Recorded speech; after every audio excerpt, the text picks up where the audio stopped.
Muy buenos días amigos, buenos días a todo, el pueblo gnóstico, a toda la fraternidad a nivel mundial que militamos en esta maravillosa doctrina de la Gnosis. Les habla Guillermo Machado Calzada, venerable maestro Jorge Soans, y nuestra intención es adelantar en lo sucesivo la producción de una serie de videos con pequeñas conferencias de 5 o 6 minutos que hablen de los temas interesantes de la Gnosis en la segunda fase trascendental.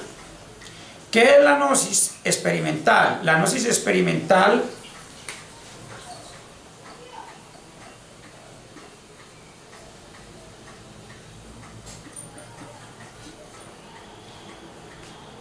o primera fase del cuerpo de doctrina gnóstico fue iniciado por el venerable maestro Samael Aun Weor, Avatara del Acuario, a partir del 4 de febrero de 1962.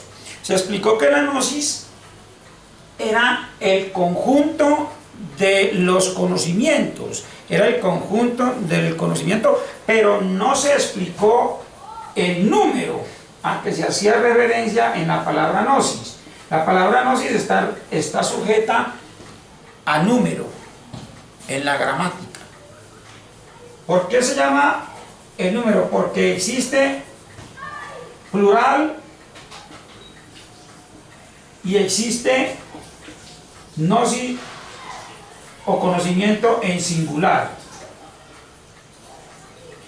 ¿Qué es en plural? ¿Qué es un número? ¿Qué es conocimiento en plural? El conocimiento en plural es el conjunto de todos los conocimientos de las ideas que se pueden adquirir durante el desarrollo del intelecto humano a nivel de la escuela, a nivel de la academia, a nivel de la universidad, a nivel de la vida práctica.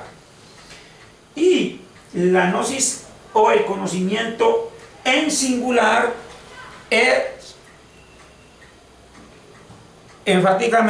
está relacionado enfáticamente a la lucidez mental. No hay dos lucideces mentales ni tres lucideces, hay solamente una lucidez. Si 5 personas reciben golpes contundentes en la cabeza y pierden el conocimiento, estamos hablando del conocimiento en singular, estamos hablando de la lucidez mental. Cuando esas personas son atendidas por el médico y son reanimadas nuevamente a la lucidez mental, recuperan el conocimiento en singular y están recuperando la lucidez mental en el cerebro. La lucidez mental se verifica a nivel del cerebro y de la psique. Del cerebro y de la psique.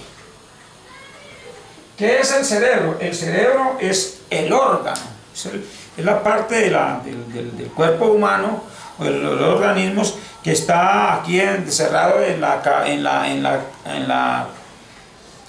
el cráneo, y es el que procesa toda la información de la vida cotidiana.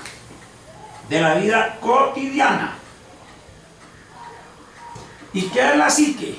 La psique podríamos decir que es como la contraparte astral de la naturaleza, y así como la naturaleza tiene una contraparte astral, el cerebro también tiene una contraparte astral que se llama la psique.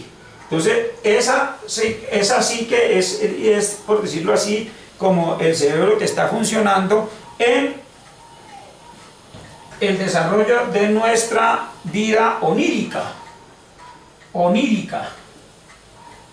La vida onírica es todo aquello que sucede durante los sueños cuando nuestro cerebro entra en reposo. Si nuestro cerebro y nuestro cuerpo entran en reposo, inmediatamente empezamos a soñar.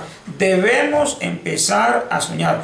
Todas las personas humanas y todos los animales tienen visiones oníricas, pero no todos los animales, ni todos los seres humanos, ni todos los seres cerebrados que tienen su propia vivencia onírica, tienen conciencia de lo que está sucediendo en tiempo presente real mientras sueñan.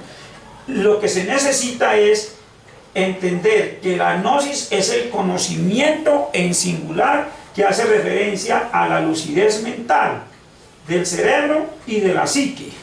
Cuando el cerebro está lúcido, todo lo que está sucediendo en tiempo presente real es verdad.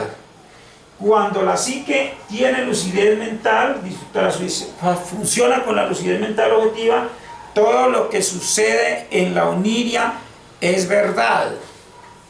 Porque nuestro cerebro y nuestra psique funcionan de acuerdo al estado lúcido. Al estado lúcido o a un estado objetivo de conciencia. La conciencia despierta entonces es la lucidez onírica. Si la persona no ha despertado a la lucidez onírica, si la persona no está completamente lúcida oníricamente, entonces no es gnóstico, porque gnóstico es aquella persona que disfruta de la lucidez onírica y su vida onírica es tan real, tan verdadera como la vida cotidiana.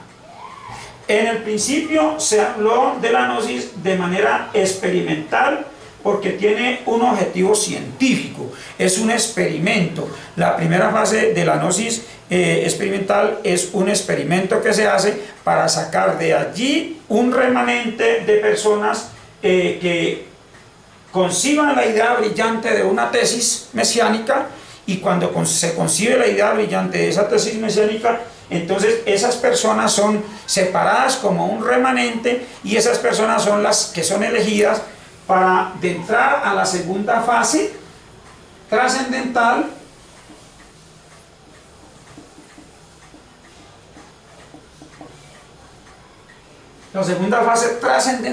de la doctrina gnóstica, que es la concesión de la idea brillante de la tesis mesiánica en la era de Acuario. Todas las personas que captan, que conciben la idea, conciben en su mente la idea brillante de la tesis mesiánica, se llaman gnósticos trascendentales y están en busca no del conjunto de conocimientos ricos al intelecto, sino en busca de su propia lucidez onírica mientras duermen, para participar de la vida eterna objetivamente y absolutamente lúcidos en la oniria. Buenos días.